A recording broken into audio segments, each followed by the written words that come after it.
what we're calling the Friday Feels. We're helping you focus on your mental health this weekend. Ben Williams is a clinical mental health counselor in Lane County. He joins me live now by Skype. And Ben, we spoke to you first last Friday, and today you've come up with a handful of tips to help people at home refocus and recharge.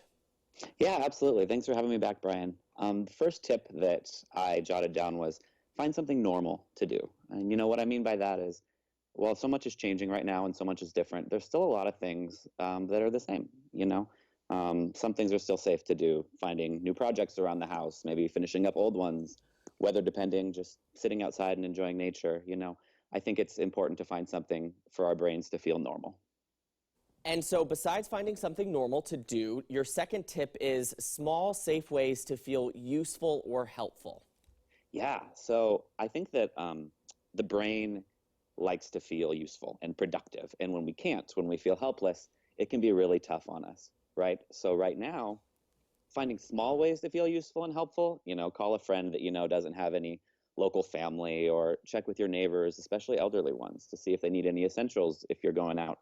And, you know, minimize the amount of people going out, and you can do the shopping for your neighbors. Just little things that'll make you feel like you're helpful and feeling productive in a time where, you know, there's not a lot of that. Finding that purpose that some people Yes. seem to have lost right now. And so now you also say for your tip number 3, how should we give our brain a healthy break from reality? Sure, yeah. I think healthy is important because, you know, right now there's some temptation to maybe slip into coping mechanisms or numbing strategies that aren't so healthy.